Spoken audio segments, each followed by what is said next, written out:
Good morning. Sugavanam farm ஹவுஸ்லேருந்து பேசுகிறேன். இங்கே சரியான மழை, காற்று. நேற்றெல்லாம் மார்னிங் 6 o'clockலேருந்து இன்றைக்கி இப்போ வரைக்கும் கூட பெஞ்சிட்டே தான் இருக்குது. ஆனால் மழை கொஞ்சம் விட்டுடுச்சு. ஆனால் சரியான காற்று. இப்போ வீட்டில் வந்து நம்ம ஒரு பெரிய புளிய மரம் இருக்குது. அதுதான் நம்மளோட புளியோட தேவையே பூர்த்தி பண்ணிகிட்டு இருந்தது. அது அப்படியே வேரோட சாஞ்சிருச்சு. அது நிறைய பூவும் பிஞ்சுமா நிறைய இருந்தது அடுத்த பட்டத்துக்கு. இப்போ பார்த்தீங்கன்னா சாஞ்சி அப்படியே அந்த காம்பவுண்ட் மால் வேலை விழுந்துருச்சு. ஸோ இதை வெட்டி எடுக்கணும்.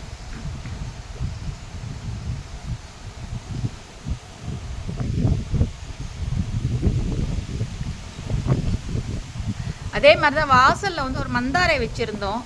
அது பூ ரொம்ப அழகாக இருக்குன்றதுனால அவர் வச்சுருந்தார். இப்போ அதுவும் வந்து பார்த்திங்கன்னா ஒரு பெரிய களை உடஞ்சி விழுந்துருச்சு. நான் சொல்லிட்டு அதை எடுத்துருங்க அப்படின்னு சொல்லிட்டு, ஏன்னா அது ஒரு பிரச்சனையாகும் நாளைக்கு. ஏன்னா நான் ரோட்டில் இருக்கிறதுனால எல்லாருக்குமே அது இன்கன்வீனியன்ஸும் தான்.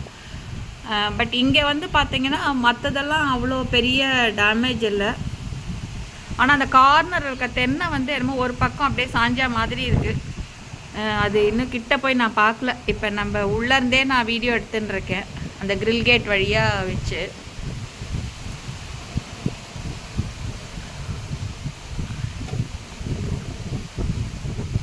இப்போ அந்த உள் பக்கம் பார்த்திங்கன்னா தண்ணி ஓடுறது தெரியும். இங்கே வந்து பார்த்திங்கன்னா நம்மளுக்கு வந்து 2 ஏரி இருக்குது. சேர்விளாக்கம் உள் பக்கம் வந்து இருக்கிற இடம் பேர் வடவனூர். ஸோ வடவனூர் ஏரி ஒன்றும், கடம்பூர் ஏரி ஒன்றும். அது ரெண்டும் வந்து பார்த்திங்கன்னா ரொம்ப கோடி இறக்கிட்டாங்க. கோடி இறக்கிட்டாங்கன்னா திறந்து விட்டுருவாங்க. அதனால் அப்படியே ரிவர் சேனல்ஸாக ஃபுல்லாக இருக்கும். அந்த தண்ணி அப்படியே கஷ்ஷிங்காக ஃபுல்லாக பின்னாடி இருக்க லேண்ட்லலாம் ஓடிட்டுருக்கு. அங்கே பார்த்தீங்கன்னா உங்களுக்கு தெரியும் லேண்டில் எவ்வளோ தண்ணி ஓடுறதுன்னு. அவ்வளோ தண்ணி ஓடின்னு இருக்கு. ஸோ நான் இப்போ நம்ம நிலத்துக்கு போகல. இப்போ இவர் தான் போயிருக்காரு. அங்கே என்ன ஆச்சுன்னே தெரியல எனக்கு. மற்ற மரம் ரொம்ப வரி இல்லை. ஆனால் வாழை எல்லாமே முடிஞ்சிருக்கும்னு நினைக்கிறேன். எனக்கு தெரிஞ்சு சாஞ்சிட்ருக்கோம் மொத்தம். ஏன்னா நேற்று அடித்த காற்று அப்படி. இவ்வளோ பெரிய புளிய மரம் இது, கிட்டத்தட்ட ஒரு 10 வருஷம் மரம் இது. இதுவே இப்படி சாஞ்சிருச்சு. ஸோ வாழை மரம்லாம் எம்மாத்திரம்னு தெரியல. பட் மற்றபடி மற்ற மரங்கள்லாம் எப்படின்னு தெரியல. மாமரம், கொய்யா ஒன்றும் ஆயிருக்காது மோஸ்ட்லி. பட் மாமரம் எதனா இருக்கா அப்படிங்கிறது பார்க்கணும். இப்போ பார்த்துட்டு வந்தால் தான் நம்மளுக்கு ஸ்டேட்டஸ் தெரியும். ஆனால் இப்போ வெளியில் இருக்க தண்ணிலாம் இப்போ அந்த நிலத்துலேயே அவ்வளோ ஓடின்னு இருக்கு அப்படின்னா, இது வந்து கொஞ்சம் முன்னாடி இருக்க நிலம். நம்மளது வந்து ரிவர் சேனல் கீழே இருக்க அந்த கரும்பு பேட்செல்லாம் சான்ஸே இல்லை. அப்படியே வெள்ளமாக ஓடும்னு நினைக்கிறேன்.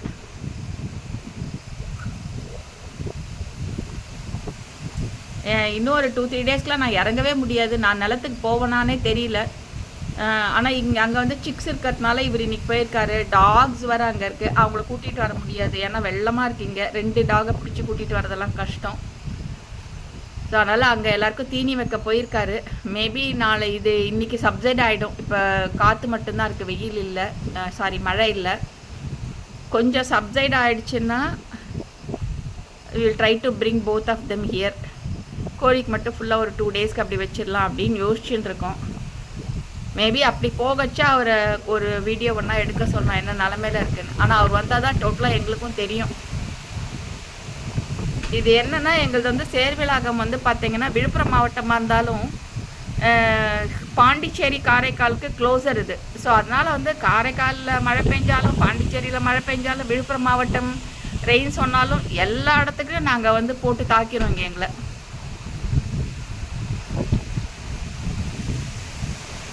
பாருங்க எப்படி காத்தடிக்கிறது.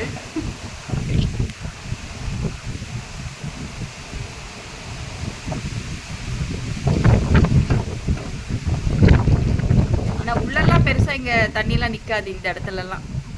அது ஒன்று இருக்குது. அது கூட அந்த நிலம் கூட பார்த்திங்கன்னா கோடி ஏற்றி அந்த ரிவர் சேனல்லாம் வந்து அவுத்து விட்டதுனால லேக்ஸ் எல்லாம் எடுத்து விட்ருவாங்க. அந்த மதகெல்லாம் எடுத்து விட்ருவாங்க. அதனால் தண்ணி ஓடிட்டுருக்கு.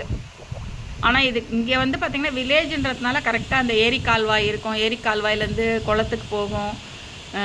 அதுக்கப்புறம் அங்கேருந்து வந்து குட்டி குட்டியாக லேக்ஸ் இருக்கும், அங்கெல்லாம் போகும். ஸோ அதனால் வந்து உங்களுக்கு வந்து தண்ணி வடிஞ்சிடும். ஆனால் நிலத்துலலாம் தண்ணி பயங்கரமாக நிற்கும். அது எவ்வளோ நாள் ஆகும்னு கூட நம்மளுக்கு தெரியாது வடியறதுக்கு. ஏன்னா 22 வந்தப்போ வந்து கிட்டத்தட்ட ஒரு 5.5 months நின்றுருச்சு. ஸோ இந்த வாட்டி எப்படின்னு தெரியல, பார்க்கணும். நெக்ஸ்ட் அப்டேட் எதுனா இருந்ததுன்னா நான் வந்து அப்டேட் பண்ணுறேன்.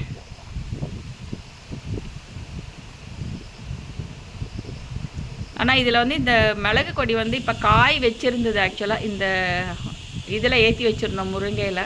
இப்போ அதுவும் மொத்தம் சாஞ்சிருச்சு. பார்க்கணும், அதுக்கு தான் ஆல்டர்னேட்டிவ் எல்லாத்தையும் கட் பண்ணி குட்டி குட்டியாக கட் பண்ணி நாற்றாக வச்சு நிலத்து உள்ளே ஏற்றி விடணும். அது வந்து நெக்ஸ்ட் ஒரு டாஸ்க்கு.